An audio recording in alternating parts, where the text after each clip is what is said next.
أما بعد فأعوذ بالله من الشيطان الرجيم بسم الله الرحمن الرحيم ولقد خلقنا الإنسان من سلالة من طين ثم جعلناه نطفة في قرار مكين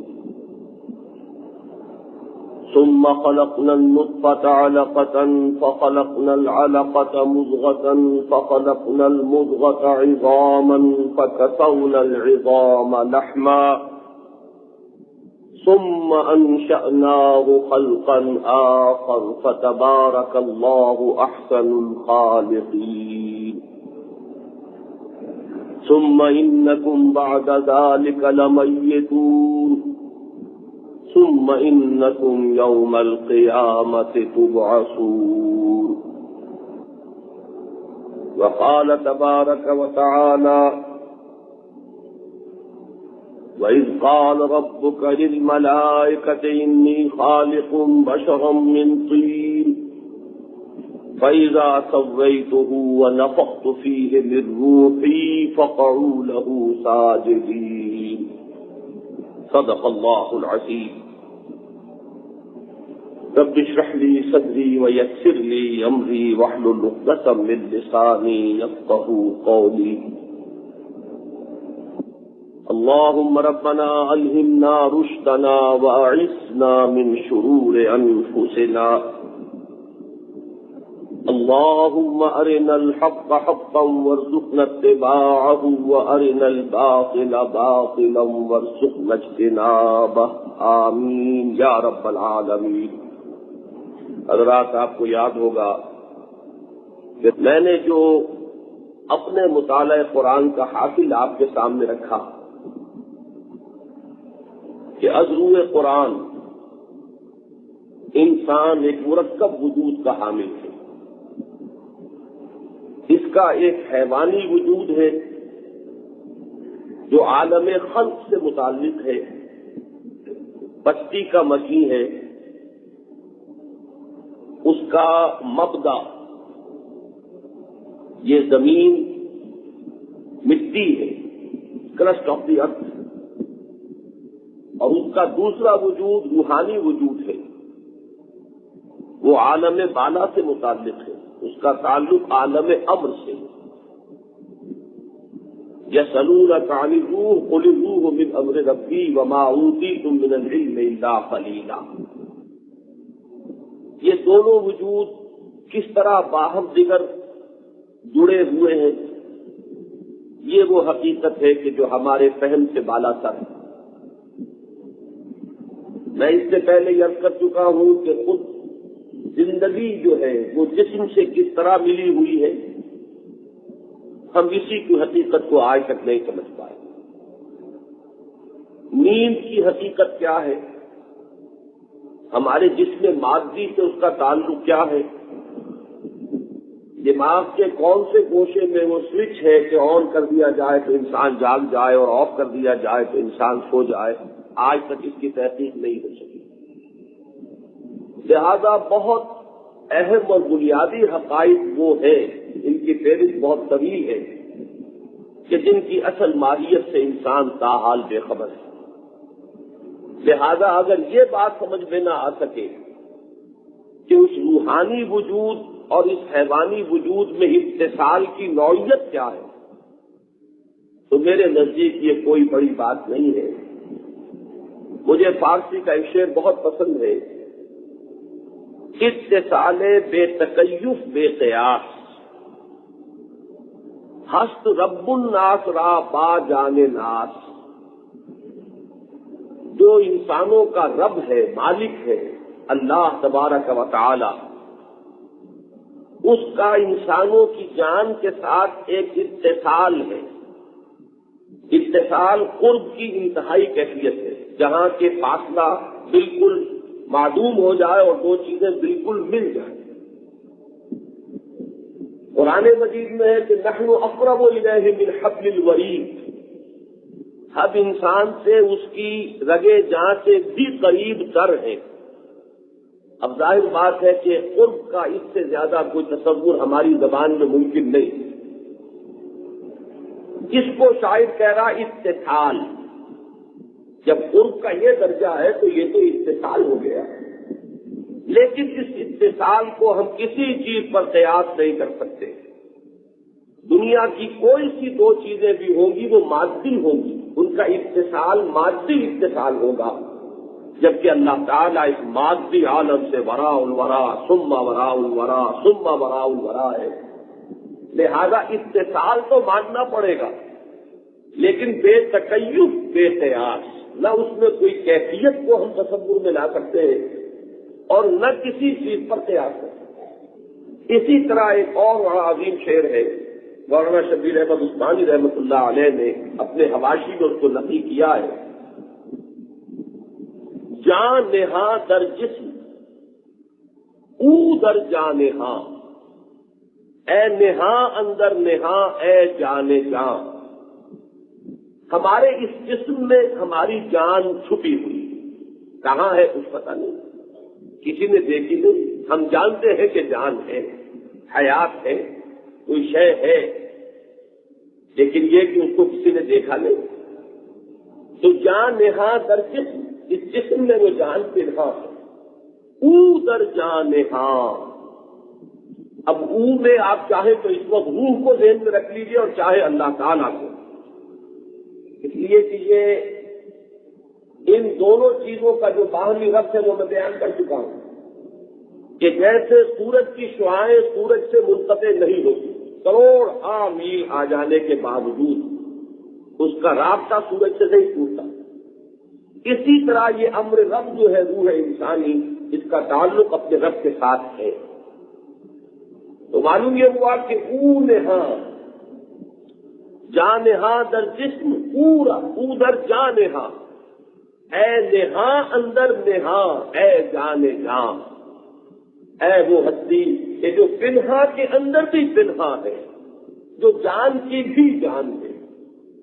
یہ بات مجھے اپنی آخری گفتگو کے آخر میں کہنی تھی، لیکن وہ وقت کی کمی کی وجہ سے میں نہیں کہہ سکا. میں نے اس اصول کے ذریعے سے جن مختلف مسائل کو جہاں تک میں حل کر پایا ہوں آپ کے سامنے رکھا، اسی میں مثلاً عظمت صوم کا معاملہ تھا. اس میں عرض یہ کرنا تھا کہ یہ روح جو ہے، چونکہ روزہ اصل میں روح کے لیے، اس لیے اللہ تعالیٰ نے اسے خاص اپنے لیے قرار دیا، اس لیے کہ روح اور اللہ کے مابین تو فصل نہیں ہے. یہی وجہ ہے کہ ہمارے صوفیہ اس بات کے قائل ہیں کہ انسان کے دل میں اللہ ہے.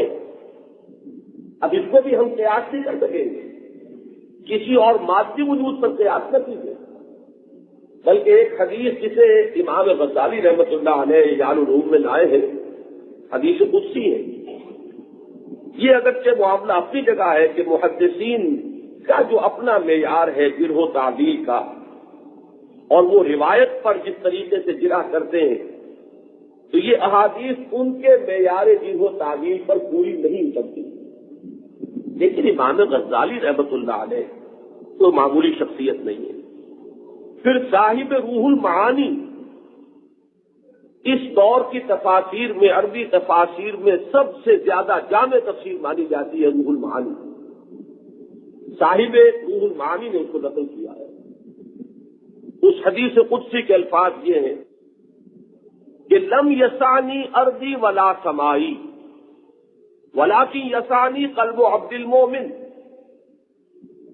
میں نہ زمین میں سما سکتا ہوں نہ آسمان میں سما سکتا ہوں، لیکن میں اپنے مومن بندے کے دل میں سما جاتا ہوں. اس کا بلکہ فارسی میں ترجمہ کیا ہے، من نہ گنجم در زمین و آسمان لے گنجم در دل مومن آیا. میں نہ آسمانوں میں سما سکتا ہوں نہ زمین میں، البتہ اپنے بندے مومن کے دل میں سما جاتا ہوں. وہ دل میں سما جانے والی شے وہی روح ہے، اور اس روح کا تعلق اللہ تعالیٰ کی ذات کے ساتھ ہے، وہ امر رب ہے. لہذا ان دونوں میں کوئی فرق نہیں. اب آج مجھے جس موضوع پر گفتگو کرنی ہے، میں نے عرض کیا تھا کہ وہ اس مسئلے سے متعلق آخری بات، اور وہ فلسفہ ارتقاء، بلکہ نظریہ ارتقاء نہیں۔ اس موضوع پر میں گفتگو کیوں کر رہا ہوں، اس بات کو پہلے سمجھ لیجئے کہ ہمارے ہاں تو تعلیم کا معاملہ ذرا کچھ مختلف ہے، لیکن مغرب میں بالخصوص امریکہ میں جا کر مجھے یہ اندازہ ہوا کہ نظریہ ارتقاء کی بڑی زوردار تعلیم ہائی اسکول لیول پر دے دی جاتی ہے، اور اس طریقے سے ذہنوں میں اسے بٹھا دیا جاتا ہے کہ وہ اب ایک نظریے کی حیثیت سے نہیں بلکہ ایک واقع اور حقیقت کی حیثیت سے 999 فی 1000 نوجوان لڑکوں اور لڑکیوں کے ذہنوں میں بیٹھ جاتا ہے، اور یہ وہ چیز ہے کہ جس کے بعد مذہب کی گنجائش دے رہی ہے۔ انسان اگر ارتقاء یافتہ حیوان ہی ہے تو یہ بائبل میں کیا ہے، story of the creation of man, story of the creation of universe.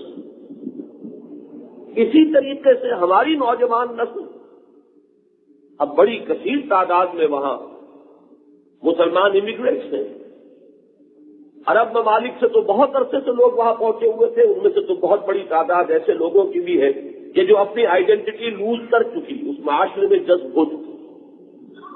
لیکن یہ پچھلے 30 برس کے دوران جو امیگریشن ہوئی ہے، اس میں چونکہ تعداد کافی ہے، ہند و پاکستان سے گئے ہوئے لوگوں کی تعداد معتدل ہے، اور ان لوگوں میں دین اور مذہب کی بنیادیں، میرا اپنا مشاہدہ یہ ہے کہ پوری دنیا کے مقابلے میں اس وقت زیادہ مضبوط ہوتی ہے، لہذا ان میں سروائیول ریٹ خاصا ہے۔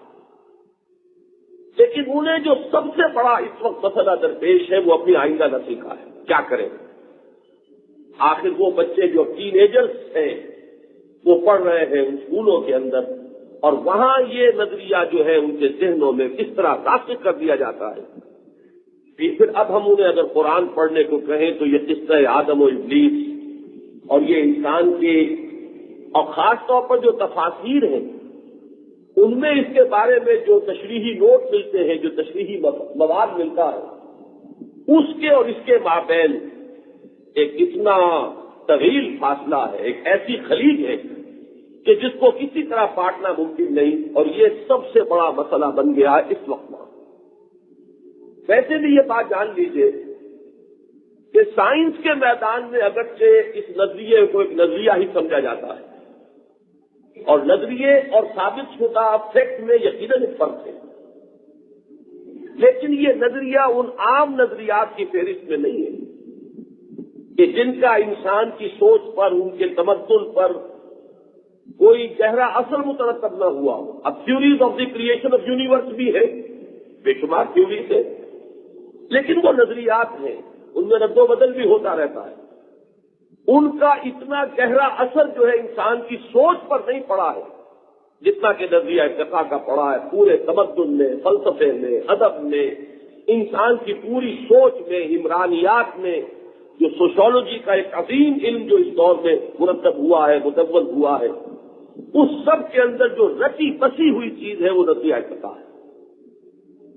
اس نظریے کے بارے میں میں اس لیے گفتگو کرنا چاہتا ہوں کہ اس کا ایک ربط و تعلق اس مسئلے سے جو ہمارے ہاں زیر بحث تھا قائم ہوتا ہے، اور اس سے ہمیں ایک ایسی کلید ملتی ہے کہ جس سے اس نظریے کو بطور نظریہ علیحدہ رکھتے ہوئے اس کے جو مضر اثرات ہیں وہ ختم کیے جا سکتے ہیں، اور وہ یہ ہے کہ انسان کا جو مرکب وجود ہے، وجود حیوانی، وہ نظریہ اگر بحث کر رہا ہے تو صرف اس وجود حیوانی سے کر رہا ہے، اس کا کوئی تعلق اس کے وجود روحانی سے نہیں، اس لیے کہ وہ وجود روحانی جو ہے وہ ان سائنسدانوں کی جستجو کے میدان میں ہے ہی نہیں، وہ ان کا فیلڈ ہی نہیں ہے، وہ ان کی جستجو کا فیلڈ نہیں، وہ بالکل ایک علیحدہ شے ہے۔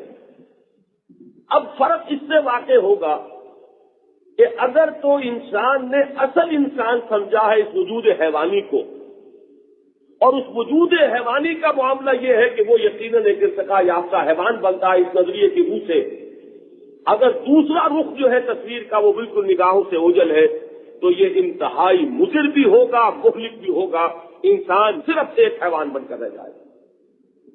لیکن اگر انسان کے سامنے یہ حقیقت ہو کہ انسان اصل میں وہ وجود روحانی ہے، اس کا جو مابہر امتیاز وجود ہے وہ وجود حیوانی نہیں ہے، وجود روحانی ہے. اس وجود روحانی کا کوئی تعلق ارتقاء سے نہیں ہے.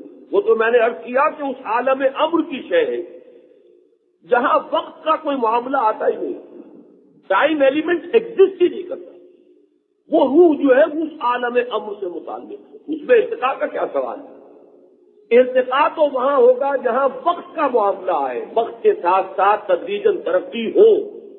وہاں وہ جو بنیادی نہیں، وہ شاخ ہی نہیں کہ جس پہ آشیانہ بنے. اب اس میں سارا جو ہے فرق واقع ہوگا وہ اس پر ہوگا کہ ایک انسان کی اصل توجہ جو ہے وہ کون سے وجود پر مرتکز ہے. دیکھیے میں نے جو آپ کو اکبر الہآبادی کا شعر سنایا تھا، 2 اشعار کہ کہا منصور نے خدا ہوں میں، ڈاروین بولا بوجھنا ہوں میں، ہنس کے کہنے لگے میرے ایک دوست فکر حرکت بقدر ہمت ہوست. اب غور کیجئے مطلب کیا ہے اس شعر کو، آج سمجھیے. وہ منصور حلاج ہو، حسین بن منصور الحلاج، یا دوسرے صوفیاء میں نے جن کی کچھ حقیقات آپ کو سنائی تھی، سبحانی معظم شانی باعزید بستانی ہے رحمت اللہ علیہ، یا یہ کہ میرے جبے میں سوائے اللہ کے کچھ نہیں، لیس فی جبتی الا اللہ. اب یہ باتیں جو ہے میں نے عرض کیا تھا کہ منصور تو اصل میں وہاں پہنچ کر وہاں سے واپس نہیں آیا، اس لیے مجرم ہو گیا، گردن زدنی ہو گیا. لیکن یہ حضرات جو ہے وہ گئے ہیں اور واپس آ گئے. اسی ضمن میں نے آپ کو شیخ عبد القدوس گنگوہی رحمۃ اللہ علیہ کا وہ جملہ سنایا تھا جو علامہ اقبال نے نقل کیا ہے غالباً 4تھے لیکچر میں، 4تھے یا 3 سے، آغاز ہی اس سے کیا ہے کہ محمد عربی بالائے آسمان رفت باز آمد، بخدا اگر من رفت میں باز نہ آمد. محمد عربی آسمان کے اوپر تک پہنچے، بیت المعمور اور اس سے بھی آگے، اور وہاں سے واپس آ گئے. خدا کی قسم اگر کبھی میں پہنچ گیا ہوتا تو کبھی واپس نہ. اب یہ کیفیت ہے.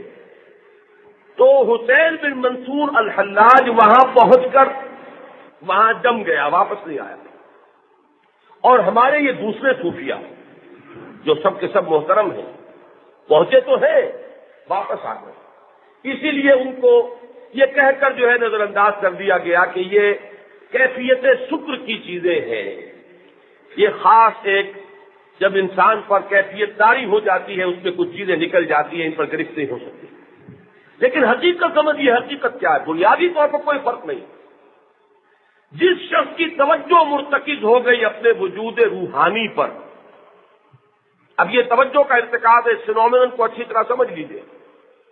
آپ اس کمرے میں کسی ایک چیز پر توجہ مرتکز کر دیں کسی وجہ سے، تو یہ پورا کمرہ آپ کے ذہن سے اوجھل ہو جائے گا. آپ کے سامنے ہے، آپ کو نظر نہیں آئے گا. آپ مستغرق ہیں کسی چیز میں تو بالکل سامنے کی چیزیں آپ کو نظر نہیں آئیں گی. کوئی شخص آپ کے سامنے سے گزر جائے گا، آپ کی آنکھیں کھلی ہیں، آپ سوئے ہوئے نہیں ہیں، بیدار ہیں، آپ کو نظر نہیں آئے گا. یہ اصل میں استغراق ہے، توجہ کا ارتکاز. جس کی توجہ مرتکز ہو گئی اپنے وجود روحانی پر، وہ پکار اٹھا، اس لیے کہ یہ وجود روحانی جو ہے اس کا تعلق یقیناً اللہ کی ذات کے ساتھ. یہ اس عالم خلق کی شے نہیں ہے، عالم امر کی شے. یہ وہ شے ہے جسے اللہ نے اپنی ذات کے ساتھ نسبت اضافی کے ساتھ منسلک کیا. روحی، میری روح، وَنَفَخْتُ فِيهِ مِن رُوحِي، اور جبکہ میں پھونک دوں اس میں اپنی روح میں سے. اب آپ غور کیجئے گا، اللہ تعالی کی ذات غیر منقسم ہے، تقسیم نہیں ہو سکتی. وحدت مطلقہ میں تقسیم کہاں ہوگی؟ روح ہی میں سے پھونک دینا تو روح اللہ کے وجود کا کوئی جز تو نہیں ہو سکتی.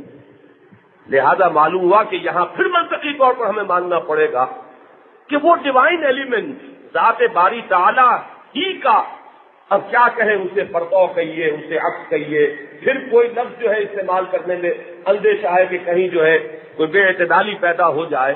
لیکن یہ ہے کہ اللہ کی میں اپنی روح میں سے پھونک دوں، حالانکہ اللہ کی ذات کا کوئی تجزیہ ممکن نہیں ہے، غیر منقسم. تو جن کی توجہ اس وجود روحانی پر مرتکز ہوئی اور مستغرق ہوئے اس میں، انہیں اور چیز نظر نہیں آئی، انہیں اللہ ہی نظر آیا اور خود اپنے اندر بھی اللہ ہی نظر آیا، لہذا انہوں نے اسی کا اعلان کر دیا. اور یہی وہ حقیقت ہے کہ جو سورہ حشر کی آخری آیات میں آئی ہے، جن کی طرف علامہ اقبال نے اشارہ کیا کہ یہ میرے فلسفہ خودی کا ماخذ ہے. سید نذیر ریاضی صاحب نے یہ واقعہ نقل کیا ہے کہ یہ آیت وَلَا تَكُونُوا كَالَّذِينَ نَسُوا اللَّهَ فَأَنسَاهُمْ أَنفُسَهُمْ أُولَٰئِكَ هُمُ الْفَاسِقُونَ، ان لوگوں کے مانند نہ بن جانا جنہوں نے اللہ کو بھلا دیا تو اللہ نے انہیں اپنے آپ سے غافل کر دیا. یہی لوگ فاسق ہیں، اس لیے کہ جب اللہ سے طبیعت ان کی توجہ ہٹ گئی، اپنی عظمت سے بھی توجہ ختم ہوئی، لہذا اب وہ حیوان ہی بن کر رہے. حیوان کی تو فطرت کے اندر ہے ہی حد سے تجاوز کرنا، اس کے لیے کوئی حدود اور قیود تو نہیں ہوتے. اسے تو پتا نہیں کہ میرے مالک کے کھیت کی باڑ یہاں ختم ہو گئی اور اگلا کھیت جو ہے وہ کسی اور کا ہے. وہی حدود و قدود سے واقف اولئک هم الفاسقون. یہی وجہ ہے کہ جب وہ اس حیوانیت کی سطح پر آ گئے، حیوان محض بن کر رہ گئے، اولئک کالانعام بل هم اضل، وہ چوپایوں کے مانند ہو کر رہ گئے بلکہ ان سے بھی گئے گزرے. تو ظاہر بات ہے کہ پھر فسق و فجور ہی ان کی زندگی کا ترہ امتیاز ہونا چاہیے. تو یہ ہے ان لوگوں کی کیفیت کہ جن کی توجہ ادھر مرتکز ہوئی، انہیں اپنا وجود مادی اور یہ پوری کائنات جو ہے. اچھا، یہی مسئلہ ہے ہماؤس کا، جس کو کہ حضرت مجدد الفسانی رحمۃ اللہ علیہ نے ایک درمیانی کیفیت قرار دیا ہے کہ یہ سالک پر ایک استغراقی کیفیت ایسی طاری ہو جاتی ہے، ذات باری تعالیٰ پر اتنی توجہ کا ارتکاب ہوتا ہے، وہ مراقبہ کہیے، میڈیٹیشن کہیے، ذات پر توجہ اس طرح مرتکز ہوتی ہے کہ ما سوا کا وجود ان کے لیے معدوم ہو جاتا ہے، انہیں کوئی شے نظر نہیں آتی. لا موجود الا اللہ، اللہ کے سوا کچھ موجود نہیں. یہ ان کی ایک استغراقی کیفیت ہے. یہ جو ان کے اوپر کیفیت طاری ہو جاتی ہے، مشاہدہ حق جو بھی انہیں حاصل ہوتا ہے، اس میں ان کے انہماک کی وجہ سے لہذا وہ پکار اٹھتے ہیں کہ کوئی اور شے نہیں. ویسے اس کا اگر آپ مزید وضاحت کریں گے تو پھر یہ کہ اس کی ایک محتاط وضاحت یہ ہوگی کہ وجود حقیقی صرف اللہ کا ہے، باقی سارے وجود جو ہے وہ اعتباری ہے، ریلیٹیو ہے، ٹرانزینٹ ہے، ان میں سے کسی کو کوئی ثبات نہیں. یہ سائے کے مانند ہے، یہ بالکل یہ کل ما فی الکون وہم او خیال اور رکوس فی المرایا او ظلال، جو کچھ اس کائنات میں ہے ذات باری کے سوا یہ سب یا وہم ہے یا خیال ہے، یا جیسے آئینے میں کوئی عکس نظر آتا ہے یا کسی چیز کا سایہ ہوتا ہے کہ نظر آ رہا، حقیقت میں کچھ نہیں ہے. حضرت مجدد الفسانی نے اس کے لیے جو مثال دی تھی وہ میں نے کافی عرصہ ہوا، آپ کو ذکر نہیں آیا، پہلے کئی مرتبہ آپ کو سنائی ہے کہ ایک لمبی سی لکڑی لے کر اس کے ایک سرے کے اوپر کپڑا باندھیے، اس میں مٹی کا تیل ڈالیے، آگ لگا دیجیے. یہ شعلہ جو والا جو اب آپ کے پاس ہے، اس لکڑی کو تیزی کے ساتھ دائرے میں حرکت دیجیے، آپ کو ایک آکشین دائرہ نظر آئے گا. نظر آ رہا ہے نہیں. وجود تو صرف ہے شعلہ جوالا کا، وہ ایک شعلہ جو ہے وہ ہے، باقی یہ دائرہ جو نظر آ رہا ہے، نظر تو آ رہا ہے، دیکھ رہے ہیں آپ کے ہے، لیکن نہیں ہے. ہر چند کہے کہ ہے، نہیں ہے، اس کا کوئی وجود نہیں ہے، یہ خیالی ہے، وہمی ہے، عکس ہے، ظلال ہے، ورنہ یہ کہ وجود حقیقی صرف اللہ کا سبحانہ و تعالی. تو اسی طریقے کا معاملہ یہ ہوا کہ جنہوں نے اپنے اندر، اپنے قلب کی گہرائیوں میں اپنے وجود روحانی کو دیکھا تو انہیں در حقیقت وہی معاملہ کہ اللہ کا مشاہدہ ہوا ہے اور اس پر وہ پکار اٹھے کہ انا الحق، یہ میرے اندر جو ہے، یا لیس فی جبتی الا اللہ، میرے جبے کے اندر سوائے اللہ کے اور کچھ نہیں ہے. یہ بھی وہ استغراق ہے کہ وجود روحانی پر ان کی توجہ مرتکز ہو گئی. اس کے بالکل برعکس معاملہ ہے ہمارے سائنسدانوں کا. وہ تو وجود مادی پر ان کی توجہ مرتکز ہے، ناپ تول والی چیزیں، مشاہدے میں آنے والی چیزیں، observation, sense data, sense data کو کلیکٹ کر کے انفر کرنا، نتائج نکالنا، پھر تھیوریز بنانا، پھر ان کو ویریفائی کرنے کی کوشش کرنا، قدم بہ قدم اس طرح سائنس آگے بڑھی۔ اس کا اس عالم امر سے تعلق ہی نہیں، اس غیر مرئی عالم کو یہ اپنے دائرۂ کار ہی میں نہیں سمجھتی۔ اب آگے آ کر کچھ چیزیں وہ ESP وغیرہ یہ چیزیں ہیں کہ جن کے بارے میں کچھ تحقیق ہو رہی ہے اس انداز میں بھی، لیکن یہ کہ آج سے پہلے 100 سال پہلے کی جو سائنس ہے اس کو ذہن میں رکھیے تو اس میں تو ان چیزوں سے سرے سے کوئی سروکار تھا ہی نہیں۔ لہذا وہ جو استغراق ہوا ہے توجہ کا وہ نظر آیا ایک دیکھنے والے کو۔ آپ کو یاد ہوگا میں نے فرائڈ کے بارے میں بھی ایک بات کہی تھی کہ میں اس کی ذہانت کا بہت قائل ہوں، اس کی ایکٹیویٹی آف ویژن کو بہت مانتا ہوں۔ اس نے انسان کے اندر 3 لیول جو معین کیے ہیں ہماری شخصیت باطنی یا معنوی کے، کہ ایک وہ اٹ یا لیبیڈو کا لیول ہے سب سے نیچے، اور پھر ایگو ہے، اور پھر سپر ایگو ہے۔ تو ان 3 لیول کا تعین کر لینا کسی شخص کے لیے جس کے پاس کوئی سورس جو ہے نہ قرآن کی ہے نہ کسی آسمانی ہدایت کی ہے، بلکہ اس کا صرف اپنا مشاہدہ ہے نفس انسانی کا، تو اس کو کریڈٹ نہ دینا میرے نزدیک ظلم ہے۔ یہ دوسری بات ہے کہ جو فلسفہ اس نے بنایا اس میں خاص طور پر سیکس کو جو اہمیت دی ہے وہ ایک گمراہ کن چیز بن گئی، لیکن یہ کہ اس کے مشاہدے کا انکار کرنا یہ بہت بڑی زیادتی ہوگی۔ یہی معاملہ ڈارون کا ہے۔ اس نے جو 5 سال صرف کیے اس کے بارے میں شاید آپ کو معلوم ہو کہ ابتدائی زندگی اس کی بڑی نٹکھٹ قسم کے نوجوان کی گزری ہے، پڑھنے لکھنے سے اسے شغف نہیں تھا، بڑی کوشش کی، والدین نے پڑھنے نہیں پڑھا۔ 22 سال کی عمر میں انگلستان میں وہ پیدا ہوا ہے، ایک جہاز جا رہا تھا، پوری دنیا کے گر چکر لگانے کی کوئی مہم تھی، وہ اس میں شامل ہو گیا سیاحت کے جذبے۔ 5 سال لگے ہیں۔ اب اس نے جہاں جہاں وہ جہاز گیا ہے اس نے وہاں اتر کر وہاں کے حیوانات، وہاں کے کیڑے مکوڑے، وہاں کے یہ تمام چیزیں جو ہے ان کا جائزہ لیا، تو یہ مشاہدے کا اتنا بڑا مواد لے کر وہ 5 سال کے بعد لوٹا ہے کہ اب اسے سوچنا پڑا کہ اس میں قرب، مشابہت، کس طریقے سے چیزیں جڑتی چلی جاتی ہے، کیسے ایک کے بعد تھوڑا سا فرق، پھر تھوڑا سا فرق، پھر تھوڑا سا فرق، وہ ذرا اس کے بعد جو ہے معلوم ہوتا ہے کہ بالکل ایک نئی شے وجود میں آ گئی ہے۔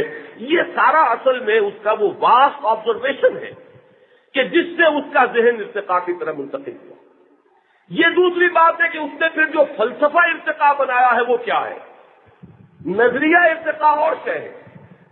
یہ تو میں آج آپ کو یہ بتانا چاہتا ہوں کہ اصل میں ڈارون وہ تو 1809 کی تو پیدائش ہے اس کی، اور 1837 میں غالباً وہ اوریجن آف اسپیشیز نامی اس کی کتاب جو ہے چھپی۔ میں آپ کو بتاؤں گا کہ جہاں تک نفس ارتقاء کا تعلق ہے مسلمان حکماء اس سے لگ بھگ 1000 سال پہلے ان حقائق تک پہنچ چکے۔ جہاں تک نفس ارتقاء کا تعلق ہے بالکل دوسری شے۔ ڈارون کا اصل میں ہے نظریہ ارتقاء۔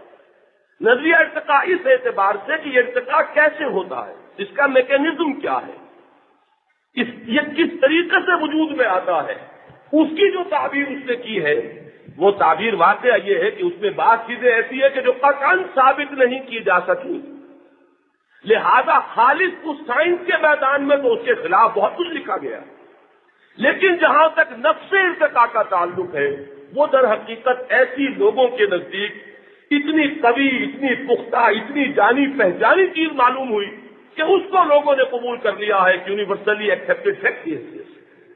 اب میں مثلا آپ کو بتاتا ہوں، یہ ایک زمانہ تھا در حقیقت کہ جب ہم بیدار تھے، اس کے بعد ہم سو گئے دنیا کو جگا کر، اپنا سارا علم ہسپانیہ کی یونیورسٹیوں کے ذریعے یورپ کو منتقل کر کے اور پاؤں پھیلا کر سو گئے، عیش کرو۔ لیکن یہ کہ یورپ بعد میں جاگا، لیکن یہ نہ سمجھیے کہ ہمارا یہ حال ہمیشہ سے تھا۔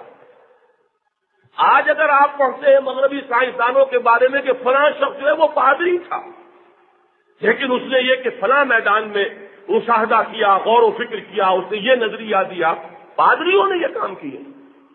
اسی طریقے سے یاد کیجئے کہ مشہور محدث حضرت ابو الحسین رحمۃ اللہ علیہ، ان کے بیک واسطہ شاگرد ہیں امام جاحظ، انہوں نے 255 ہجری میں کتاب الحیوانات لکھی ہے کہ جس میں حیوانات کا جائزہ اور ان کی کلاسیفیکیشن اور ان کے درمیان قرب اور مشابہت کی بنیاد پر ایک بڑا وسیع جو ہے مواد، وہ آبزرویشن.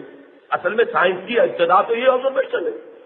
ان السمع والبصر والفؤاد كل اولئک کان عنہ مسئولا. کانوں سے سنتا ہے انسان، آنکھوں سے دیکھتا ہے، پھر دماغ سے اس کو جوڑتا ہے، جمع تقسیم ضرب لگاتا ہے، اس سے کوئی نتائج نکالتا ہے. سائنس کا ارتقاء اسی طرح ہے. تو یہ 255 ہجری، آج سے یوں سمجھیے کہ 1100 برس پہلے کی بات ہے، جبکہ اس موضوع پر پہلی تصنیف عالم اسلام میں ہوئی. اس کے بعد علامہ ابن مسکوہ ہیں، 421 ہجری میں ان کی وفات ہوئی، اور ڈاروین سے 850 برس پہلے کی شخصیت. انہوں نے جو کتاب لکھی ہے الفوز الاصغر، اس کے اگر آج بھی آپ حوالے دیکھیں تو حیرانی ہوتی ہے کہ کس قدر مائنیوٹ اسٹڈی ہے، اور کتنا حیوانات اور عالم نباتات اور ان کے مابین ضبط اور تعلق، اور خاص طور پر کھجور کے بارے میں کہا گیا ہے کہ یہ درخت جو ہے یہ عالم نباتات میں چوٹی پر ہے، حیوانات سے قریب ترین ہے. اس میں نر اور مادے کا جو فرق ہے وہ بھی بالکل ممیز ہے، بہت معین ہے. پھر جس طریقے سے حیوانات میں یہ دماغ کا یہ کارٹیکس ہوتا ہے، اس پر سارا دار و مدار ہے، اسی طریقے سے اس کا گابھا جو ہوتا ہے اس کے اندر بھی اسی طریقے کا انداز ہے. یہ ساری چیزیں جو ہے یہ ہمارے علماء نے کی، علامہ ابن مسکوہ نے، بلکہ یہ نظریہ ارتقاء کا اصل تانا بانا دیا ہوا ان کا. اس سے آگے آئیے مولانا روم رحمت اللہ علیہ، جن کی وہ مثنوی کو کہا گیا ہے، اور کہنے والے بھی کوئی معمولی شخصیت نہیں ہے. انہوں نے اسے قرار دیا ہے کہ حسب قرآن در زبان پہلوی، مثنوی مولوی معنوی، حسب قرآن در زبان پہلوی. میں اس کے چند اشعار آپ کو سنانا چاہتا ہوں، جس سے اندازہ ہوگا کہ یہ ہیں ہمارے ہاں کے علماء کے نظریات. کہ ہم خامخواہ اس نظریہ ارتقاء کو ڈارون کی جھولی میں ڈال کر اور اس سے برات کریں اور علیحدہ ہو جائیں، تو یہ تو در حقیقت خود ہم اپنے علمی ورثے سے ناواقفیت کا ثبوت بہم پہنچا رہے ہیں. یہ مثنوی کا چوتھا دفتر ہے، دفتر چہارم، بیان اطوار و منازل خلقت آدمی از ابتدائے خلقت. انسان کی تخلیق ابتدائے خلقت سے لے کر کن کن ادوار سے ہو کر گزری ہے، اس کا بیان. آمدہ اول بے اقلیم جماد وز جمادی در نباتی او فتاد.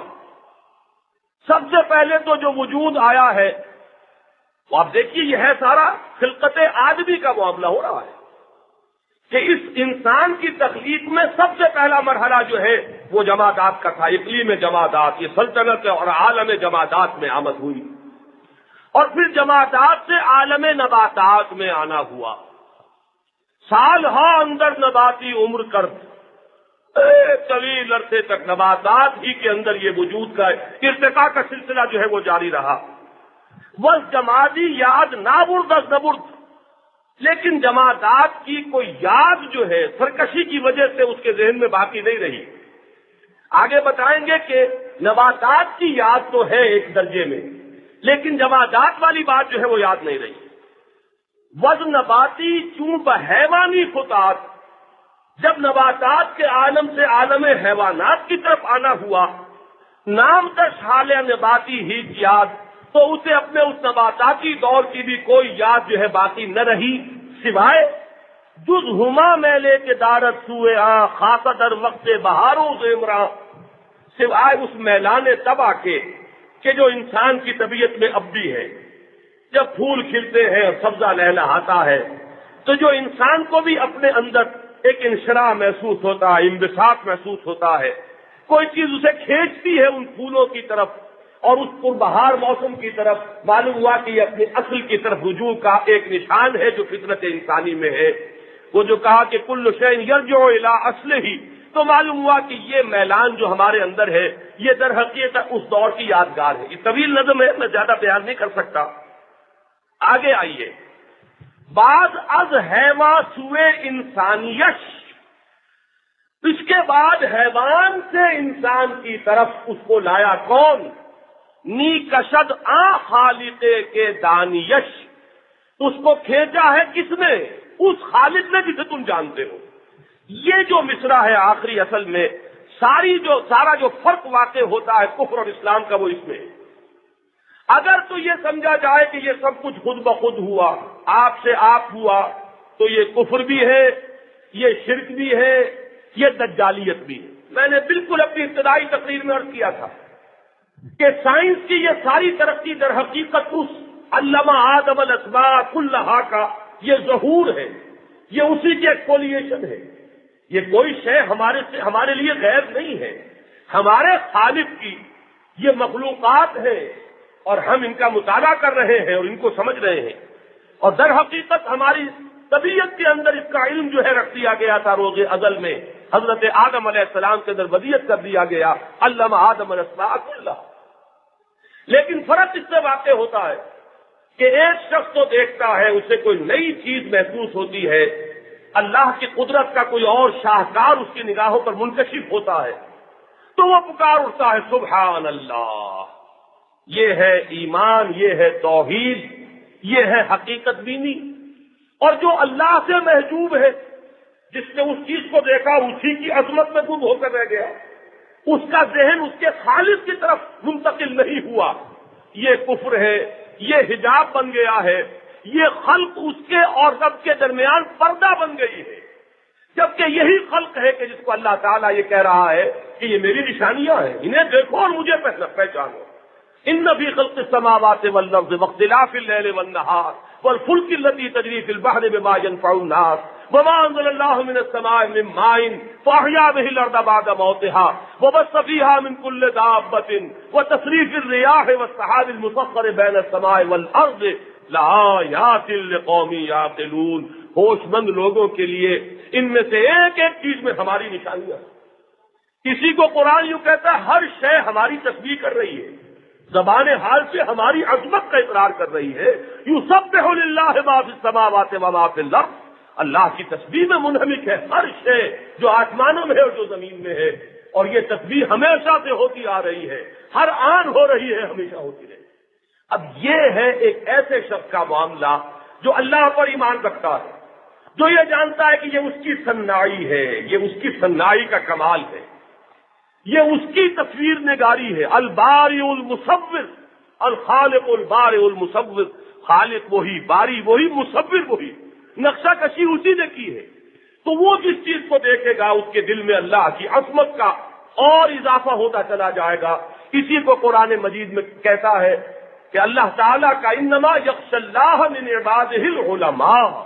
اللہ کی اصل خشیت، اللہ کا اصل خوف، اللہ کی عظمت کا اصل ادراک تو علماء کو ہوتا ہے.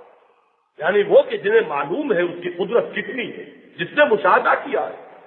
کوئی شخص ٹیلیسکوپ لیے بیٹھا ہوا ہے اور اسے مشاہدہ ہو رہا ہے کہ ہماری یہ زمین تو خیر ہے ہی کوئی شے نہیں، یہ تو اس بڑی اسکیم کے اندر لائیں تو کوئی شے قرار پاتی ہی نہیں، کوئی ادنا سا کوئی نقطہ بھی نہیں. ہم اگر اپنے باریک سے باریک پین سے اگر کوئی نقطہ لگائیں تو وہ بھی بہت بڑی شے ہوگی. اس کائنات کے وسعت کے مقابلے میں ہماری زمین کی کوئی حیثیت نہیں.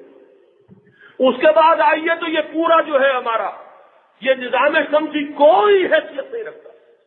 پھر گلیکسیز اور گلیکسیز جو ہے کروڑ ہاں گلیکسیز، ان کے فاصلے آدمی کا دماغ چکرا جاتا ہے اور انسان جو ہے گرنے کو ہو جاتا ہے.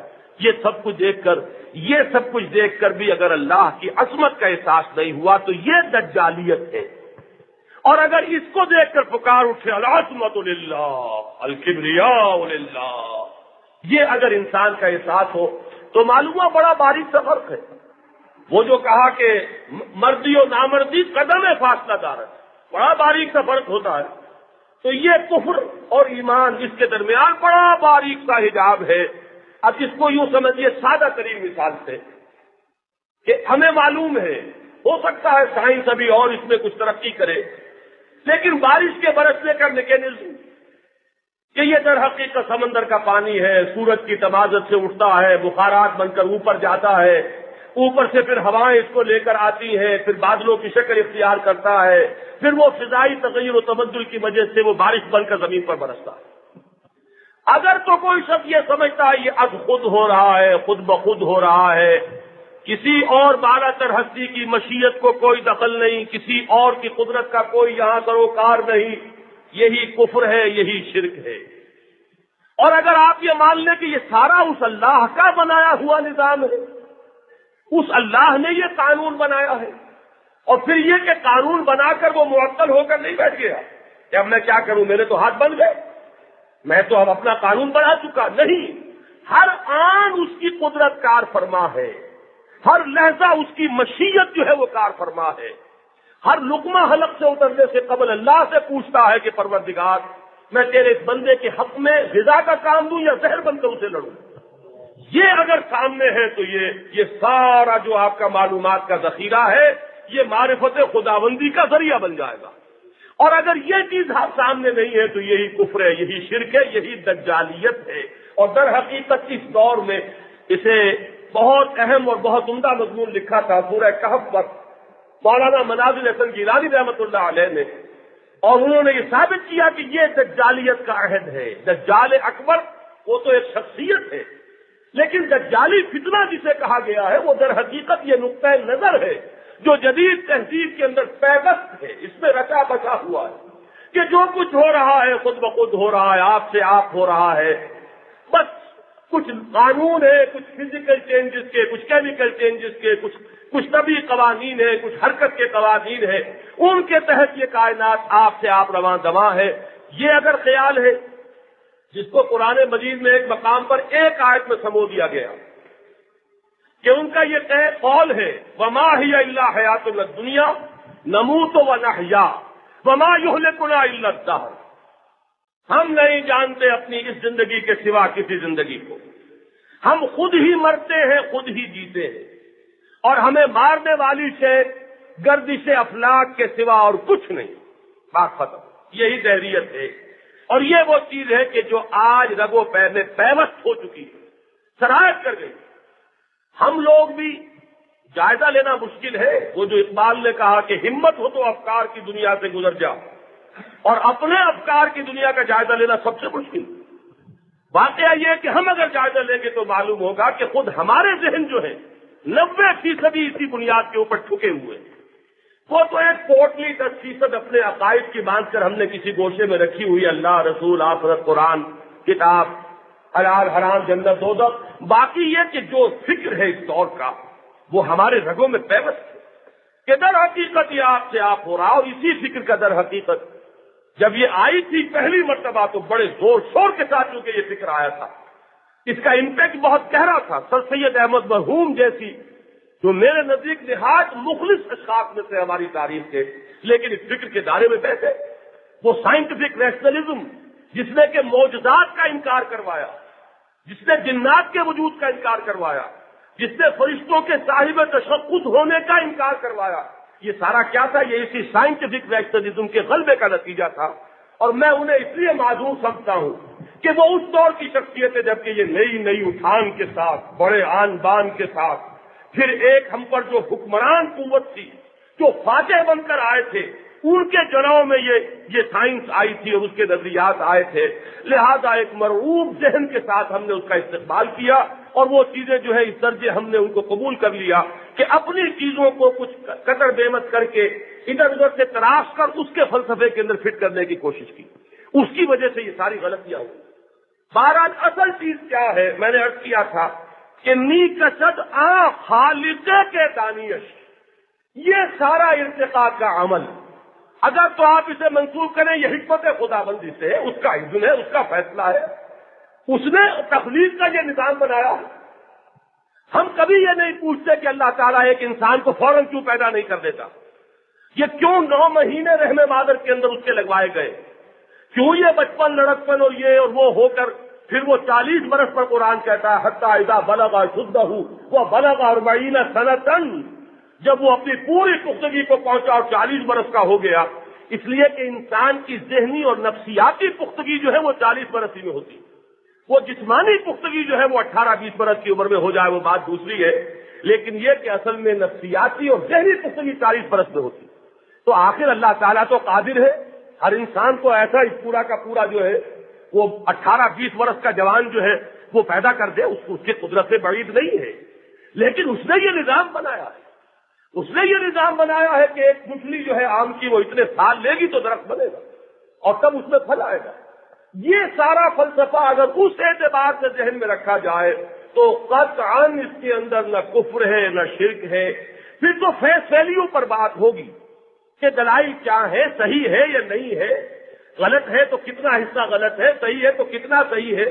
وہ پھر بات جو ہے وہ قطعاً نہ ایمان سے متصادم نہ کہیں بھی دین سے اس کا کوئی جھگڑا، وہ ایک خاص شعبہ علم کا ایک مسئلہ بن کر رہ جائے گا کہ اس پر گفتگو ہو سکتی ہے، تسلیم کرنے والے تسلیم کر سکتے ہیں، رد کرنے والے رد کر سکتے ہیں۔ لیکن اگر یہ چیز ذہن میں نہ رہے، اس لیے کہ ڈارون نے جو فلسفہ بنایا وہ خالص ملحدانہ فلسفہ ہے، وہاں اللہ کا کوئی ذکر نہیں۔ اس کا فلسفہ یہ ہے کہ یہاں اس دنیا کا قانون یہ ہے کہ حیات کو سسٹین کرنے والی جتنی چیزیں ہیں وہ محدود ہیں اور جانداروں کی تعداد بڑھتی چلی جاتی ہے، لہذا فطری طور پر اسٹرگل فار ایگزسٹنس پیدا ہوتا ہے۔ اونٹ جو ہے وہ تو بڑی آسانی سے صحرا میں زندگی بسر کرتا تھا، گھوڑے کے لیے بہت مشکل تھی۔ اونٹ کا تو جسم معلوم ہوتا بنایا گیا ہے، وہ تو صحرا کا جہاز ہے، اس کو تو ساری اپنے اس ماحول کے مطابق جو ہے اس کا جسمانی نظام دے دیا گیا۔ یہ کیسے ہوا؟ آیا ایک دم ہو گیا یا ہوتے ہوتے ہوا؟ ڈارون کا نظریہ یہ ہے کہ ماحول میں جیسے جیسے تغیرات آئے، جن حیوانات نے اپنے اندر تغیرات کر لیے وہ تغیرات بہت معمولی ہوتے، وہ تو بچ گئے، باقی ختم ہو گئے۔ اب جنہوں نے وہ تھوڑا تغیر کیا تھا ان کی نسل میں وہ تغیر منتقل ہو گیا، اگلی نسل میں وہ تغیر اور بڑھ گیا، اس سے اگلی نسل میں کچھ اور بڑھ گیا، ہوتے ہوتے کچھ عرصے کے بعد بالکل ایک نئی اسپیشیز، نئی جو ہے نیا قسم کا حیوان وجود میں آ گیا۔ یہ ہے اس کا فلسفہ۔ اب اس میں نہ کہیں اللہ، نہ اس کی مرضی، نہ اس کا حکم، نہ اس کی منشا، نہ اس کی مشیت، کوئی چیز نہیں۔ جب اس فلسفے کو ذہن میں رکھیں گے، اور دوسری بات میں آپ کو بتا چکا ہوں، جب انسان کے معنی قرار پائیں گے صرف اس کا وجود حیوانی، اب یہ ہے ظلمات بعضها فوق بعض، انسان کی عظمت کا کوئی پہلو رہا ہی نہیں، انسان مجرد ایک حیوان بن کر رہ گیا۔ اب اس کے لیے ساری سوچ بھی جو ہے وہ حیوانی سطح ہی پر ہوگی یقیناً، اس کا فکر جو ہے انہی پریمیسز کے اوپر ابھرے گا، جس کی میں مثالیں بعد آپ کو دے چکا ہوں۔ جس کی سب سے زیادہ اریا مثال، اب وہ اریا ہے، لیکن یہ کہ اس سے اندازہ ہو جائے گا کہ اگر حیوانات میں ہم یہ دیکھتے ہیں کہ کوئی فرق نہیں ماں بیٹی، بیوی بہن کے ماں بہن، تو یہ انسان نے کیوں اپنے اوپر قدغنیں لگا لی، خام خواہ کی پابندیاں اپنے اوپر عائد کر لی ہیں؟ موٹی بات ہے، منطقی بات ہے۔ تو یہ در حقیقت آرٹیفیشل قسم کے بیریئر ہیں جو ہم نے کریٹ کر لیے۔ ایک زمانے میں یہ سماج جو ہے وہ ترقی پسند ادب کا سب سے بڑا دشمن، سب سے زیادہ کنڈمڈ شے جو تھی وہ سماج اور سماج کے قدغنے اور سماج کے حدود، اور اسی میں وہ سماج کے نہ صرف یہ کہ عام سماجی حدود و قیود بلکہ مذہب کی اقدار کو بھی بہا کرنے جا رہے تھے۔ یہ سارا جو ہے در حقیقت اس ادب کی صدائے بارگس ہے کہ جو ابتدا میں فرانس میں ابھرا ہے اسی فلسفے کے تحت۔ تو یہ ہے اصل میں وہ میں نے حصے علیحدہ کر دیے کہ پہلا حصہ تو اس میں یہ ہوا کہ انسان کا وجود صرف وجود حیوانی، وجود روحانی نگاہ سے غائب، اس وجود حیوانی کے لیے ارتقاء، اور ارتقاء میں اللہ ذہن سے غائب، وہ خالق بھی نگاہوں سے اوجل اور اپنی عظمت جو ہے وہ بھی نگاہوں سے اوجل۔ وہ ہے نتیجہ وہ المیہ جس سے میں نے اپنی گفتگو شروع کی تھی 4 ہفتے قبل، کہ اس دور کا سب سے بڑا المیہ یہ ہے کہ اس دور میں انسان اپنے آپ کو محض ایک ترقی یافتہ حیوان سمجھتا ہے، اس کے سوا کچھ نہیں سمجھتا۔ اب جہاں تک نفس ارتقاء کا تعلق ہے، اس پر میں آپ سے ایک بات اور عرض کر دوں۔ میرے نزدیک قرآن مجید میں اتنے فیصلہ کن شواہد موجود ہیں، اتنے اشارے موجود ہیں اس ارتقاء کے حق میں، کہ اگر ادھر لوگوں کی نگاہ نہیں گئی اس وجہ سے کہ ابھی معلومات جو ہے وہ ان کا دائرہ اتنا وسیع نہیں تھا، تو اس کے یہ معنی نہیں ہے کہ قرآن مجید کی ابدیت کو ہم کسی خاص دور میں جو اس کی انٹرپریٹیشن کی گئی ہے صرف اس کے دائرے میں محدود کر کے رکھتے۔ میں اس میں ایک بنیادی بات عرض کر دوں کہ مغالطہ نہ ہو جائے۔ قرآن مجید کے 2 حصے، میں نے پہلے بھی عرض کیا تھا، ایک ہے احکام، ایک ہے حکمت۔ فلسفہ، علم الحقائق، حکمت، دانائی، احکام جو ہے ان کے بارے میں تو یہ جان لیجئے، میرا اپنا ذوق ہے، میں اس کے حق میں دلیلیں دے سکتا ہوں کہ انسان کا رویہ یہ ہونا چاہیے کہ جتنا پیچھے جا سکے پیچھے جائے، اس لیے کہ احکام محمد الرسول اللہ صلی اللہ علیہ وسلم نے جیسے سمجھے اور جیسے بیان فرمائے، صحابہ نے جیسے ان پر عمل کیا، پھر ان سے منتقل ہوتے ہوئے پھر وہ ذخیرہ اقوال رسول یا آثار صحابہ کی شکل میں وہ حدیث کی کتابوں میں مرتب ہوا، لیکن یہ کہ اصل چیز جو ہے وہ تواتر عمل ہے امت کا، کہ ایک نسل کو دیکھ کر دوسری نسل، دوسری سے تیسری نسل عمل کرتے چلی جا رہی۔ لہذا جہاں تک احکام دین کا تعلق ہے اس میں تو حفاظت اس میں ہے کہ جتنا پیچھے جا سکتے ہو پیچھے جائیے۔ آپ آج کے نئے معاملات اور نیا ذہن اور نئی عقلیت اور نئے فلسفے ان کے تحت احکام کے معاملے میں اگر کوئی کرنے بیٹھ گئے اپنا اجتہاد کا معاملہ، اجتہاد ایک بالکل الگ شے ہے، اس جڑ کو وہاں پر مضبوطی سے قائم رکھ کر استنباط کرنا، نئے حالات کے اندر نئے احکام دریافت کرنا، ان میں اس حکم کی تبدیلی کوئی نہیں ہوتی، بلکہ نئے پیدا شدہ مسائل کے بارے میں نئے احکام کی دریافت ہوتی ہے۔ لیکن یہ کہ احکام میں اصل جو ہے وہ وہی ہے، جتنا پیچھے جا سکتے ہو پیچھے جائیے، اسی میں عافیت ہے اور یہی درست ہے۔ لیکن حکمت دین کا معاملہ، فلسفے کا معاملہ، علم الحقائق کا معاملہ یہ بالکل برعکس ہے۔ اس کے بارے میں تو نبی اکرم صلی اللہ علیہ وسلم نے ایک ایسا اصول ہمیں دے دیا ہے، یہ حدیث جو ہے سب کو قبول ہے، محدثین صحیح مانتے ہیں، اور عجیب معاملہ ہے، ابھی میں نے کھجور کے درخت کا ذکر کیا تھا اور اس میں نر اور مادہ کے بالکل ممیز ہو جانے کا اور معین ہو جانے کا ذکر کیا تھا، اسی سے متعلق وہ واقعہ ہے حضور کی حیات طیبہ کا، کہ چونکہ حضور کا تو تعلق تھا مکے سے، مکے والوں کی معیشت کا دار و مدار تھا کاروبار پر، زراعت تھی نہیں، بوادن غیر ذی زرع، زراعت تھی نہیں، لہذا زراعت سے حضور واقف نہیں تھے۔ آپ تجارت کے خوب واقف تھے، تجارت آپ نے کی ہے بھرپور۔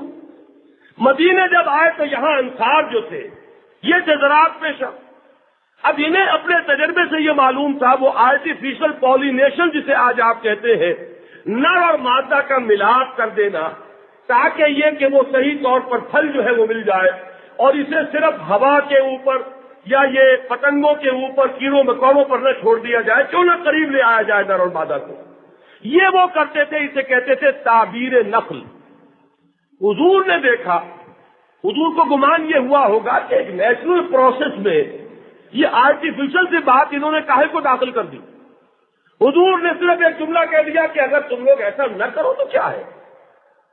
حضور کا ایسے ہی یہ بات فرما دینا صحابہ کرام کے لیے وہ حکم کے درجے میں تھا، انہوں نے نہیں کیا، اور اس سال پھل کم آیا۔ اب وہ ذرا چونکے حضور کی خدمت میں حاضر ہوئے کہ حضور یہ آپ نے چونکہ فرمایا تھا، ہم نے اس دفعہ وہ اہتمام نہیں کیا اور اس دفعہ جھاڑ کم رہا ہے۔ حضور نے فرمایا انتم عالم بامور دنیاکم، اپنے ان دنیاوی معاملات کو تم مجھ سے بہتر سمجھتے ہو، میں نے وہ کوئی حکم تمہیں نہیں دیا تھا، میرا تو ایسے یہ خیال تھا تم جو اپنے تجربے سے جو کچھ تمہیں معلوم ہوا ہے اس پر عمل کرو۔ یہ بڑی بنیادی بات ہے، اس کو ذہن میں رکھیے کہ سائنس سکھانے نہیں آئے تھے محمد الرسول اللہ صلی اللہ علیہ وسلم، نہ سائنس پڑھانے قرآن نازل ہوا۔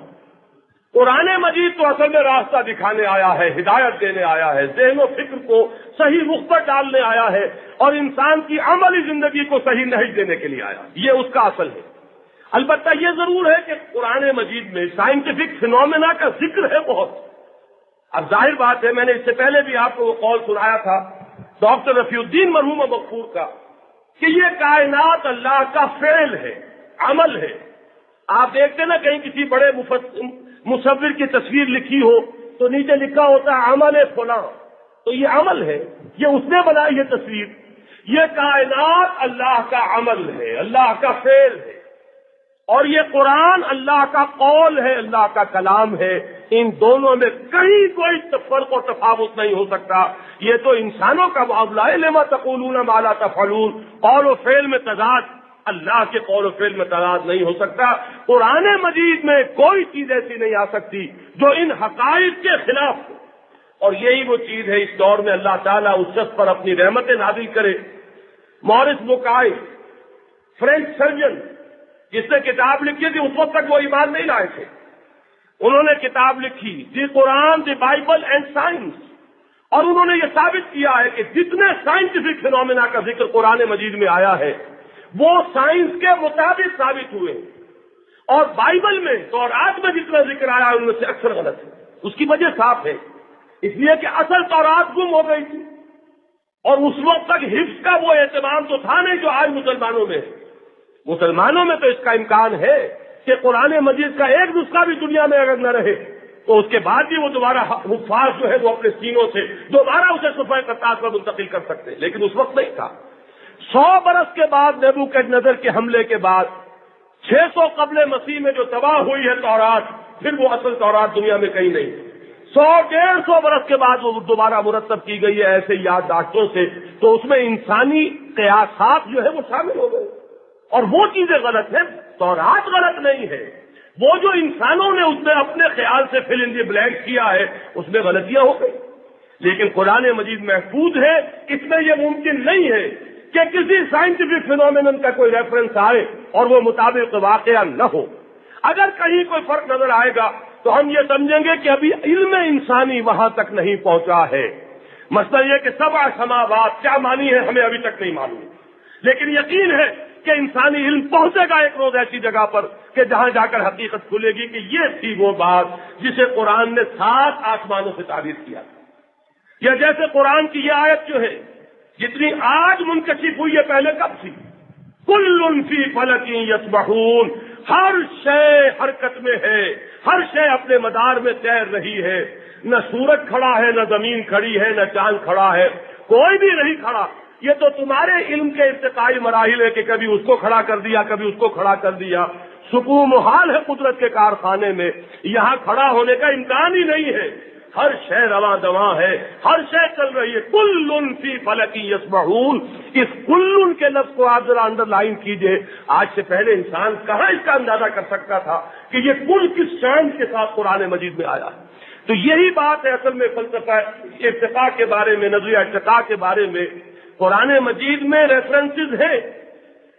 مثلا سب سے پہلی بات میں آپ کو یہ بتاؤں گا کہ مادہ تخلیق قرآن مجید نے قرار دیا مٹی کو۔ کم سے کم یہ بات تو وہ ہے کہ جو سائنس اور مذہب کے مابین مشترک ہو گئی۔ سائنس بھی تمام حیات جو ہے نباتاتی اور حیواناتی، اسی میں پھر انسان کو شامل کیجئے، اس کے وجود حیوانی کو، اس کا اوریجن قرار دیتی ہے کرسٹ آف دی ارتھ کو۔ اور اللہ نے انسان کے بارے میں بھی فرمایا کہ ہم نے مٹی سے پیدا کیا، تو معلوم یہ ہے کہ نقطۂ آغاز تو ایک ہے۔ اب فرق جو ہے وہ درمیانی جو پروسیس ہے اس کی تفصیل میں ہے۔ کسی شخص کے ذہن میں اگر یہ ہے کہ جیسے ہم کوئی بچہ کھیل رہا ہو، گارے سے وہ ایک پتلا بنائے اور اس میں پھونک مارے اور اس سے وہ انسان بنا، اللہ نے اسی طریقے سے گارے سے بنایا پتلا اور پھونک ماری اور انسان بن گیا، تو یہ بھی ہم یہ تو کہیں گے کہ یہ ناسمجھی ہے، لیکن اس کو کفر نہیں کہیں گے۔ کفر نہیں، اس لیے کہ اللہ نے پیدا کیا وہ یہ مان رہا ہے، اور کفر در حقیقت نام ہے اس کا کہ اللہ سے انسان محجوب ہو جائے۔ وہ جو شیخ علی حجویری رحمۃ اللہ علیہ نے اپنی کتاب کا نام لکھا کشف المحجوب، جو اللہ سے محجوب ہو گیا وہ کافر۔ میں سائیں عبد الرزاق صاحب کا وہ جملہ آپ کو سنایا کرتا تھا کہ جو دم غافل سو دم کافر، یہ بھی ایک تعبیر ہے، یہ بھی ایک ڈیفینیشن ہے۔ اللہ کے سامنے آپ ہیں، آپ کی توجہ اللہ پر کی ذات پر مرتکز ہے، یہی ایمان ہے۔ توجہ ہٹی ہے، یہی کفر ہے۔ اندھیرے میں آ گئے ہیں، لِيُخْرِجَكُم مِّنَ الظُّلُمَاتِ إِلَى النُّورِ، اس اندھیرے سے روشنی کی طرف نکالنا، یہی قرآن مجید کا کام ہے۔ بہرحال وہ کافر نہیں ہے جس نے یہ مان لیا، لیکن یہ اختلاف ہو سکتا ہے۔ اب فلسفہ ارتقاء کیا کہہ رہا ہے کہ یہ جو بارش برسی یہاں پر اور اس سے گارا بنا اور دلدلیں بنی، سمندر کے ساحلوں پر دلدلیں بنی، دلدلوں کے اندر ہی پھر وہ فرمنٹیشن شروع ہوا۔ یہ دلدل میں آپ نے دیکھا ہوگا کہ جب وہ سوکھ جاتی ہے تو اوپر سے کٹ پھٹ جاتی ہے، کھنکھنانے سا لگتا ہے اوپر کا حصہ، اور اس کے اندر جو دراڑیں رہ جاتی ہیں یہ جگہ ہے جہاں سے کہ حیات کا مبدا ہوا ہے۔ قرآن مجید نے ہمارا مادہ تخلیق تو کہا مٹی، لیکن ایک بات نوٹ کیجئے، مبدا حیات قرار دیا پانی کو۔ وجعلنا من الماء كل شيء حي، حیات کا مبدا جو ہے مٹی نہیں ہے، حیات کا مبدا جو ہے وہ پانی ہے۔ یہ مٹی اور پانی ملے، اس سے گارا بنا، اس گارے کے اندر تعفن ہوا، فرمنٹیشن ہوا، اس سے وہ آرگینک سے ان آرگینک سے آرگینک کی طرف پڑے، وہاں پھر وہ حیات کا آغاز ہوا۔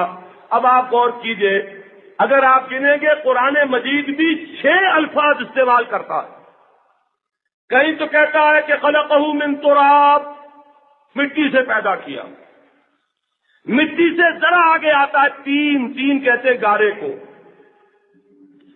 قرآن مجید نے گارے کا لفظ استعمال کیا۔ پھر اس گارے کے اندر جب وہ تعفن ہو جائے، تبخیر ہو جائے، اس کو کہا تین لازب، وہ جس میں چپچپاہٹ سی پیدا ہو گئی وہ گارا۔ پھر جب وہ خشک ہو گیا، من حمئ مسنون، سنا ہوا گارا، خشک ہو کر کھنکھنانے لگا، من صلصال من حمئ مسنون، اور آخری اسٹیج کو کہا صلصال کالفخار، یہ سورۃ الرحمن میں ہے۔ اب آپ بتائیے یہ 6 انداز کیوں دیے؟ اتنا ہمارے ذہن کے اوپر اللہ نے بوجھ کیوں ڈالا؟ ایک لفظ کافی تھا، ایک مٹی کا لفظ ہر جگہ پر آتا، نہ کسی شرح کی ضرورت تھی۔ اور میں نے نوٹ کرایا تھا کہ سورہ ہجر میں ایک رکوع میں 3 مرتبہ یہ ثقیل ترکیب جو ہے دہرائی گئی، من صلصال من حمئ مسنون، وہ سنا ہوا گارا جو سوکھ کر کھنکھنانے لگے۔ 3 مرتبہ یہ الفاظ جو رکوع کے اندر دہرائے جا رہے ہیں، کس لیے؟ یہ وہ اشارات ہیں۔ اس سے بھی گہرا اشارہ جو ہے وہ آپ دیکھیے سورہ نوح کے اندر فرمایا واللہ انبتکم من الارض نباتا، اللہ نے تمہیں اگایا ہے زمین سے جیسے اگایا جاتا ہے۔ یہ مفعول مطلق ہے، کسی فعل کی اصل حقیقت پر زور دینے کے لیے لفظ آتا ہے۔ واللہ انبتکم من الارض نباتا، جیسے نباتات کا معاملہ ہوتا ہے ایسے ہی تمہیں زمین سے اگایا گیا ہے۔ یہ سارے اشارات در حقیقت اس بات کی طرف ماضی کر رہے ہیں کہ اس انسان کے حیوانی وجود کے لیے اللہ کی حکمت میں یہی پروسیس طے تھا۔ اسی طرح درجہ بدرجہ ترقی کرتے ہوئے وہ انسان کا حیوان وجود میں آیا، حیوان آدم۔ اس حیوان آدم میں جب وہ روح آدم پھونک دی گئی، وہ جس کی تخلیق بہت پہلے ہوئی تھی، تو یہ آدم علیہ السلام بنے، علیہ الصلوۃ والسلام۔ یہ ہے وہ فلسفہ جو قرآن مجید سے سامنے آتا ہے، اور آدم کی اصل حقیقت وہ روح ملکوتی ہے، وہ اللہ جسے اپنی ذات کی طرف منسوب کر رہا ہے۔ اس حیوانی وجود کے اعتبار سے یقیناً انسان ایک ارتقاء یافتہ حیوان ہے، اس میں کوئی شک نہیں، لیکن اصل انسان وہ نہیں ہے۔ اصل انسان تو وہ اس کا روحانی وجود ہے جو امر ربی سے تعلق رکھتا ہے، اس میں نہ ارتقاء کا گزر ہے، نہ اس میں مدارس کا کوئی تعلق ہے، نہ اس میں ٹائم ایلیمنٹ ہے، وہ تو امر رب ہے، قل الروح من امر ربی۔ اور اصل انسان حقیقت میں وہ ہے، اور انسان کی سب سے بڑی بھول یہ ہے کہ وہ اس کی طرف سے اپنی توجہ ہٹا کر اور اپنے حیوانی وجود ہی کو سمجھ بیٹھے کہ یہ میں ہوں۔ جب یہ ہوتا ہے تو اللہ تعالیٰ سے بھی اس کی نگاہ اوجھل ہوئی، اپنی عظمت کو بھی بھول گیا، اور اس کا لازمی نتیجہ وہ حیوانیت، وہ شیطنت، وہ بہیمیت، وہ درندگی جو آج دنیا میں نظر آ رہی ہے، یہ بالکل منطقی نتیجہ ہے اس فلسفے کا کہ جس میں اصل میں اس روح انسانی کو جو ہے اپنے ذہن سے اوجھل کیا گیا، اللہ کو بھلایا، دہریت آئی، روح سے غافل ہوئے، صرف وجود حیوانی پر نظر جم گئی۔ وجود حیوانی کے بارے میں یہ حقیقت سامنے آئی کہ یہ تو ایک ارتقاء یافتہ حیوان ہے، انسان محض حیوان بن کر رہ گیا، اور یہی اس دور کا اصل المیہ ہے۔ ورنہ اگر یہ چاروں ڈائمنشن سامنے ہو تو پھر قطعاً اس میں کوئی کفر نہیں۔ گفتگو کیجئے، دلائل ہے یا نہیں ہے، قوی ہے یا کمزور ہے، قرآن فلاں جگہ کیا کہہ رہا ہے، فلاں جگہ کیا کہہ رہا ہے، لیکن اس کا کوئی تعلق کفر سے نہیں ہوگا پھر، اس لیے کہ ہم یہ مانتے ہیں کہ یہ سب مشیت خداوندی کے تحت، اللہ تعالیٰ کے حکم کے تحت ہے۔ میں پھر آپ کو وہ شعر سنا دوں، بعض از حیوان سوئے انسانیش، می کشد آ خالقے کے دانیش۔ یہ سارا جو ارتقاء کا سفر ہے یہ اس خالق نے کیا ہے، اس کے حکم سے ہوا، اس کے اذن سے ہوا، اس کی مشیت کے تحت ہوا کہ جسے تم جانتے ہو اسے جانتے ہو تو سب خیریت ہے۔ اللہ کو پہچان لوگے، اپنی عظمت کو بھی جان لوگے، لیکن یہ کہ اگر اس سے نگاہ اوجل ہوئی اپنی حقیقت سے بھی غافل ہو جاؤ گے، مجرد حیوان بن کر رہ جاؤ گے۔ یہی اس دور کا المیہ ہے۔ اللہ تعالی ہمیں اس ذہنی، اب میں اسے دلدل کہوں یا سڈاس کہوں، اس سے نکلنے کی توفیق عطا فرمائے، اور جو اصل حقائق ہیں دین کی حکمت اور قرآن کے فلسفے کے، ان تک ہماری رسائی ہو۔ جیسے کہ حضور کی ایک دعا آتی ہے کہ اللہم ارنی حقیقت الاشیاء کما ہی، اے اللہ مجھے تو اشیاء کی حقیقت دکھا جیسے کہ وہ فی الحقیقت ہے۔ ظاہر تو سب کو نظر آ رہا ہے، بیری کا درخت جو ہے وہ بکری کو بھی نظر آ رہا ہے، اور کار آتی ہوئی کتے کو بھی نظر آ رہی ہے۔ یہی کچھ ہمیں نظر آیا تو کیا نظر آیا؟ دیدن دیگر آموز سنیدن دیگر آموز، دم چیز پیام سنیدی نہ سنیدی۔ یہ سانس کیا ہے؟ اس کی آمد و شد، یہ ایک پیام ہے، کسی کا پیغام ہے، سنتے ہو کہ نہیں سنتے؟ درخواہ کے تو یہ جلوہ عام ایک ندی دی، تیرے اسی خاکی وجود کے اندر ایک جلوہ بھی ہے، جلوہ ربانی، وہ ڈیوائن سپارک اور روح ملکوتی، وہ ہے، دیکھتے ہو کہ نہیں دیکھتے؟ دیدن دیگر آموز سنیدن دیگر آموز۔ یہ حیوانی دیکھنے سے بلند تر کوئی دیکھنا سیکھو، اور اس حیوانی سننے سے اعلیٰ تر سطح پر کوئی سننا سیکھو۔ یہ ہے در حقیقت کہ جس کی اس دور میں ضرورت ہے۔ اللہ تعالی ہمیں اس کی توفیق عطا فرمائے۔ اقول قولی ھذا واستغفر اللہ لی ولکم ولسائر المسلمین والمسلمات۔